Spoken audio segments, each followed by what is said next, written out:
Earth rights visionary proposes a way to end poverty, homelessness, hunger, and war, according to Paul Fitzgerald Elizabeth Gould. Trine Day publisher announces an open letter to King Charles III of Britain from a birth date soulmate. This is by Alana Harzog, posted by Paul Fitzgerald Elizabeth Gould. Trine Day publisher announced the worldwide launch of, quote, an open letter to King Charles III on his coronation, and quote, by Alana Harzog.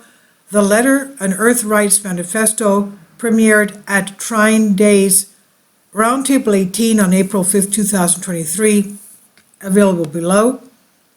Trine Day publisher Chris Milligan began hosting the Roundtable series in 2021. Co-authors Paul Fitzgerald and Elizabeth Gould, as the featured speakers, created a proposal to build a world peace based on JFK's peace speech with Earth rights economics as a foundation. The letter is its kickoff campaign. More and more people are convinced that the only way to a just, prosperous, and peaceful future is to share the value of Earth's resources more fairly, says Mrs. Gould.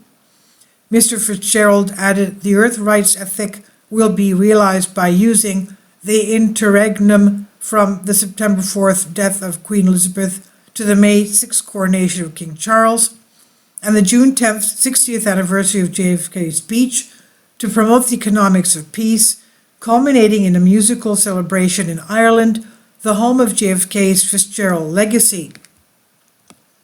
Alana is an educator, activist, and lecturer on economic justice, land rights, and commons rent public finance. Ms. Gould shared, her letter is filled with deeply researched knowledge on why the time is right for King Charles to get on the Earth rights bandwagon. Paul Fitzgerald and Elizabeth Gould are co-authors of Invisible History, Afghanistan's Untold Story, Crossing Zero, an FPAC War at the Turning Point of American Empire, Valediction, Three Nights of Desmond, and Valediction, Resurrection, and many articles and books. A. Chris Milligan, founder of Trine Day Publishing, a writer, researcher, musician, and son of former intelligence officer, has spent over 50 years in what he calls conspiracy theory land. The open letter to King Charles III on his coronation, an Earth Rights Manifesto from Alana Harzog. He says, His Majesty King Charles III, Buckingham Palace, London, Southwest 1A, 1AA, Your Majesty, I'm writing to you as your astronomical twin sister. Yes, we were both born on the 14th day of November 1948, and as the stars appeared within 10 minutes of each other, my mother sometimes laughingly said this about the day she and your mother gave birth to us. That woman is doing the same thing I am. Why is she getting all the attention? I write to you as someone who has raised two children who love to garden and ride horses as you do, both our moms did, and as one who cares deeply about the state of our world as you do.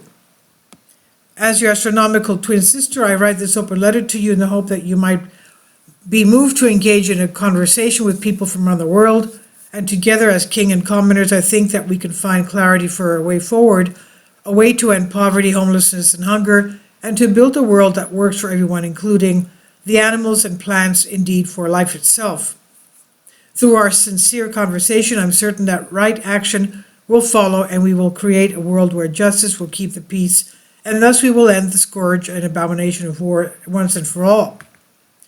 UK resident and Irish scholar Kevin Cahill wrote a magnificent book titled Who Owns the World?, which is the first compilation of landowners and land ownership structures in every single one of the world's 197 states and 66 territories. Who Owns the World covers the history of land ownership as far as written history allows, and shows the division of land ownership in every region of the globe. Now, I just want to put my comment in here. Let's remember that the Crown, the British Crown, owns a lot of territory in Britain, Ireland, Wales, Scotland, that belongs to the Crown. It doesn't belong to the commoners. Will they want to give up their will the Crown of His Majesty, the new King of United Kingdom, want to give up the Crown's lands? I doubt it. But going back to this, Cahill identified the person who owns the largest portion of the world's land and documents that person's landholding. That person was your mother, and now it is you, my dear astronomical twin brother. So she claims it here. Now, will he want to give up his land holdings for the better part of the world? I doubt it. What do you think? Now, going back with this, with the crown comes your leadership role of the government as us, the people of the British Commonwealth. You will bear an enormous responsibility in your vestige legal ownership of over a sixth of the planet's surface. You will reign in 32 countries and territories, having a total landmass of 6,698 million acres, which will bear your name as the superior or ultimate owner. In contrast, the United States as a country has 2,400 million acres, while Russia has 4,200 million acres. As Cahill says, this is a phenomenon never to be seen elsewhere in the world. The word own is used deliberately, being the word her Canadian attorney general's office used to describe the legal status of all Canadian vast territory. Now, what we commoners know about what you, as now King Charles III, own in personal property in the UK is private or near private landed possessions in the home territory come to about 637,000 acres. This makes my 3.5-acre family homestead quite minuscule indeed, yet we are so grateful to have it for our beautiful flower, vegetable, and water gardens, pasture for animals, and woodlot. In Who Owns the World, Cahill describes in great detail the legal machinations of the Crown's ownership rights. He says that there is a manifest continuation and legitimization of feudalism in the modern world. Of the rights asserted in Magna Carta I, he tells us that the barons did not question the king's feudal superiority and his overall ownership of the land of the realm. You bear an enormous responsibility as you are technically and legally the ultimate owner and controller of by far the greatest proportion of the Earth's territory compared to anyone else. Thus, a stunning opportunity will be placed upon your shoulders as the crown is placed upon your head on May 6th, your coronation day. You will have a highly visible capacity to ask one of the most important questions of our time, that of not just who owns the world, but of how should the earth be owned. And this question of earth ownership has been central to my own life's quest.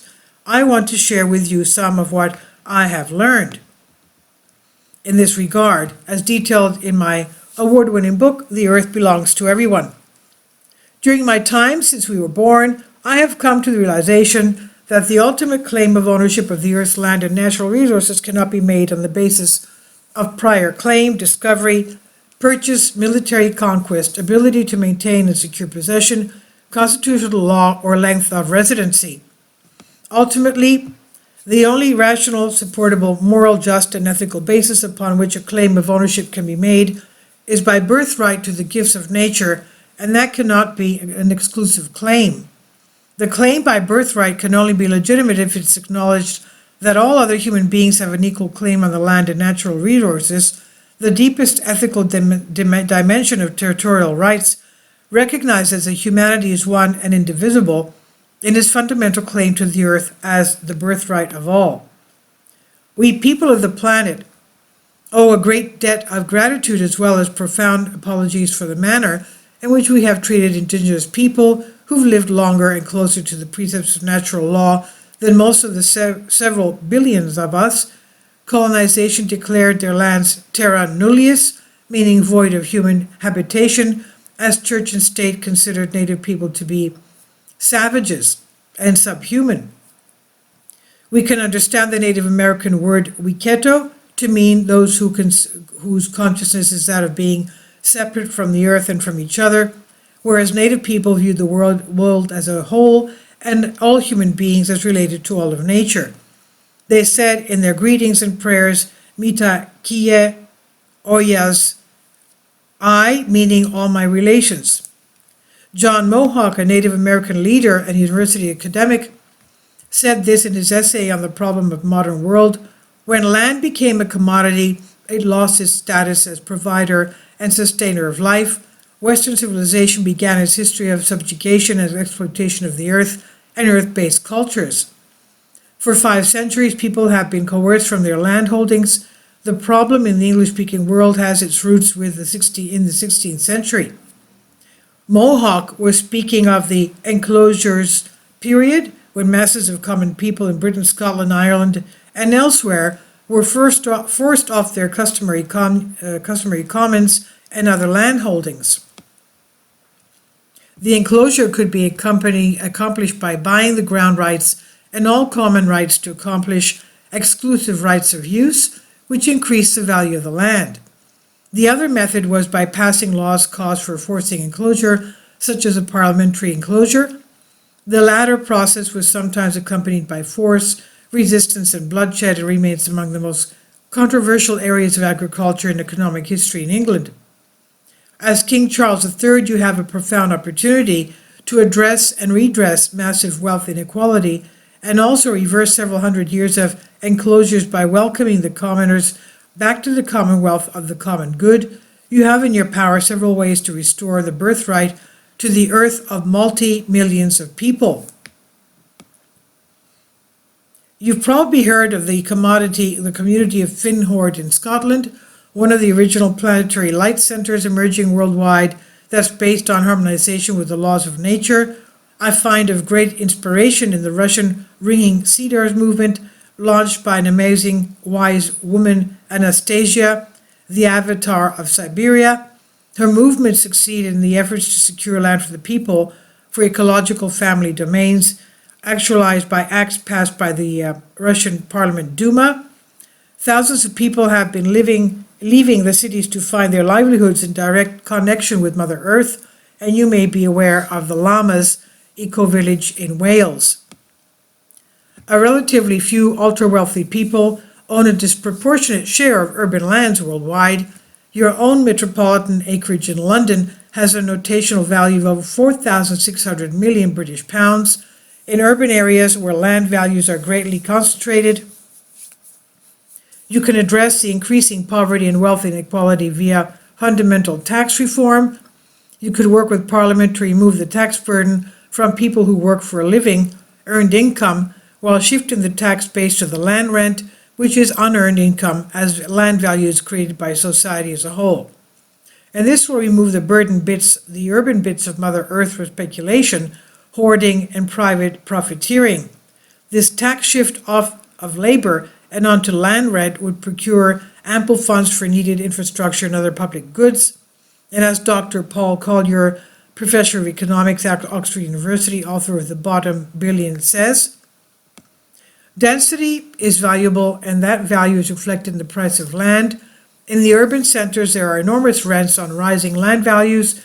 The taxation of land appreciation offers huge scope for financing the cost of urban infrastructure. In A Place to Live, Barriers to Affordable Housing in UK and Worldwide, Heather Wetzel, chair of the UK Labour Land Campaign, discusses the primary reasons why housing is out of reach to rent or buy for so many.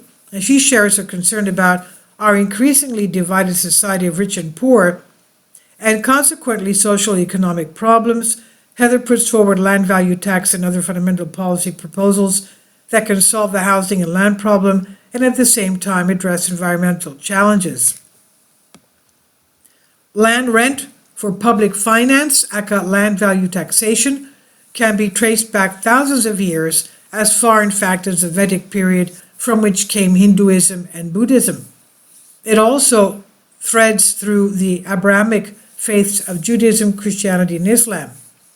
The tax history of China tells us that Mencius strongly supported this form of public finance. Land value taxation is the golden thread of perennial wisdom teachings on land justice that was implemented and has yielded balanced, harmonic, and fair societies that are attuned to natural law. Charles Avila, the leader of the Philippines and a good friend of mine, is the author of a new classic work titled Ownership, Early Christian Teachings. Avila tells us that Christianity lost its original economic teachings of Jubilee justice when it became the religion of the Roman Empire. Land as the kini is held in a sacred trust in the Abrahamic faith tradition, meaning ekini, meaning belonging to everybody. is held as a sacred trust in the Abrahamic faith traditions, but under imperial rule became dominion, which entailed the legislation of land acquired by conquest and plunder. The American political economist Henry George rediscovered these key economic teachings about land justice and set them forth in his magnum opus Progress and Poverty, which launched him into worldwide recognition. His lectures throughout the United States and the United Kingdom, Ireland, Australia made a lasting impact, as there are numerous organizations working today to implement land value taxation. Among them is the International Union for Land Value Taxation, a United Nations NGO for which I serve as ambassador. Sun Yat-sen, considered by many to be the father of modern China, built his 3 principles of the people in part upon the teachings of Henry George. Sun Yat-sen said that the land value tax is the only means of supporting the government as an infinitely just, reasonable, and equitable distribution tax, and on it we will found our new system, he said. Leo Tolstoy was another fan of Henry George. He had a large portrait of him by his writing desk where he wrote several letters to Tsar Nicholas urging him to implement land value taxation. Tolstoy feared that if the land problem was not addressed, a violent revolution could break out. In his last novel, Resurrection, there is a scene wherein a nobleman is giving land to his serfs, asking them how they would fairly share the land. The nobleman reads them a passage from Henry George's Progress and Poverty. When the universal wisdom teachings of sacred rule economics are not put in place, wealth and power inequality grows along with numerous other social problems. Violent revolution is often the result. Such was the case in France after King Louis XIV asked his court physicians, as they had knowledge of how the blood circulates through the body, to study how wealth was circulating throughout his kingdom.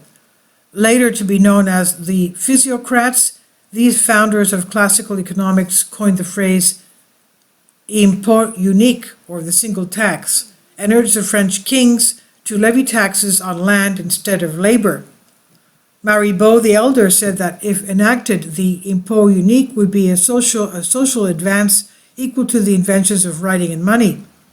Alas, the French kings paid no heed. The monarchy was formally abolished during the French Revolution 1789-99. Louis XVI died at the guillotine in 1793. His death marked the end of 1,000 years of the uninterrupted French monarchy. The insights of classical economics begin with the physiocrats, continue forward through the next 100 years, when the work and writing of Henry George launched a major movement for land value-based tax reform with his book Progress and Poverty. George was one of the leading figures at the end of the 19th century, being as well known at the time of Mark Twain and Thomas Edison. His lectures drew great crowds throughout the US, Britain, Ireland, and Australia. He was twice a candidate for mayor of New York City. But power elites who drew vast amounts of wealth from unearned income derived from land and natural resources saw this movement as a threat to their interests. They financed departments of economics at Columbia, Princeton, Cornell, and Chicago School. Hence, the inability of the current reigning body of economic thought, neoliberal economics, to solve the problem of gross wealth inequality while still maintaining the benefits of individual freedom. Neoliberal economics corrupted the field of economics as it denied that land, the classic economics term for all gifts of nature, is a specific factor of production and considers the earth itself to be a mere subset of capital. Classical economics has 3 factors: land, labor, and capital, while neoliberal economics has only 2, labor and capital. The corruption of economics was the great intellectual crime of the 20th century. The principles and policies of land value tax are based on natural law. Just consider the territorial ways of nature whereby parent birds claim a space or location in a tree and to build a nest out of mud and twigs, and once the baby birds are hatched, they labor on land by flying around and about to find worms and insects to feed and care for their baby birds until they are fully launched into the world. The reason that there is hunger and homelessness on the planet is that humanity is out of step with natural law. As King Charles III, you will have a magnificent opportunity to put in place these principles and policies based on natural law, and I, your astronomical twin sister, know the very top experts in the world who can be counted on to do the best job of implementing land value taxation throughout the vast areas of land for which you are now responsible. Your wish is my command, as the saying goes. So let's consider the problem of the exploitation of oil, mineral, gold, silver, diamonds, and other gifts of nature. Millions of people have died in fights over land and natural resource control. Oil and other natural resource extraction should be made strictly on the basis of agreement of those living near the extraction sites, not on a not-for-profit basis, yet with fair returns to labor and capital, clearly detailed environmental rules and regulations, and full socialization of the resource rents, surplus value earned on unearned income. Natural resources and their rents should be carefully utilized and fairly distributed in order to uplift the standard of living of all. Careful stewardship of mineral resources would entail maximum efforts for recycling as well as using the resource rents to fund renewable energy and other needed public goods local to global. The Alaska Permanent Fund, APF, is an important model for establishing fair share rights to oil and other mineral resources.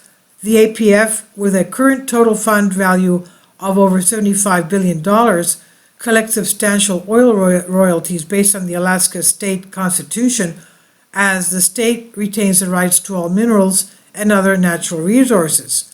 The APF dividend program gives each person in Alaska an annual payment based on the equal share of the dividend amount. The 2022 Permanent Fund dividend was $3,284, the highest ever in the history of the fund. For a family of four, this would be over $13,000. Many tax havens are controlled by the Crown, for which you now bear major responsibility. Tax havens, as you would know, are generally small islands with mostly immigrant foreigners engaged in the trade of banking, law, and accounting. These Crown dependencies operate out of the control of the UK government and Parliament. Cahill's research shows us that these territories handle most of the trillions of dollars held outside the main financial systems, and he informs us that the UK and the world as a whole has lost countless billions in tax revenue due to these tax havens. Tax havens should not exist. UK Chancellor Gordon Brown asserted that he would return the tax havens to the status of holiday resorts. John Christensen, a forensic auditor and economist who chairs the board of the UK-based Tax Justice Network, TJN, tells us that tax havens enable the systemic looting of oil and mineral resources and of the siphoning of proceeds of embezzlement and fraud to the financial markets of London, New York, and Zurich. He estimates that up to $36 trillion of privately owned financial assets are managed from tax havens, which enable the laundering of multi-billions of dollars, pounds, and euros acquired from illicit activities. And as king, you are in the key position to stop the kleptocrats from continuing in their nefarious, world-damaging ways. John Christensen would surely be delighted to receive your assistance in addressing the multifarious inequities of tax haven system. I urge you to contact him at the Tax Justice Network, since unearned income derived from tax cheating and the looting of natural resources is so often used to buy real estate. Land-based taxes can capture a significant amount of this money and use it to advance the common good. At the World Bank Conference on Land and Poverty, I presented a paper titled Socializing Land Rent with Untaxing Production while Untaxing Production. This paper begins with this succinct statement from the founding document for the UN Center for Human Settlement, Habitat. The unearned income increment results from the rise in land values resulting from the change in use of land, from public investment or decision, or due to the general growth of community, must be subject to appropriate recapture by public bodies, the community. I hereby request that you consider playing a major role In the 2024 Earth Day celebration, held at the United Nations on the spring equinox, we will bring forth the key principles and policies of Earth rights, both caring for and sharing Mother Earth, she says. So, what do you think about this? This is by, she says, with warm regards and my very best wishes, Alana Hartzog, Earth Rights Visionary, United Nations NGO representative for International Union for Land Value Taxation. This is on Veterans Today. Please leave your comments and thank you for your support. I wouldn't hold my breath. That would mean that the British Crown, which owns what, 6.5 million, I forget the number, 6.5 million acres, the biggest landowner in the world, would have to give up their land. That's not going to happen. Please leave your comments. Thank you for your support. Kindly support my Patreon account. The daily posts are 5 videos daily, and they are totally different from what I have on my YouTube channel. Thank you so much for your support and that you find all my content so interesting. You'll find the Patreon account details in the description box below.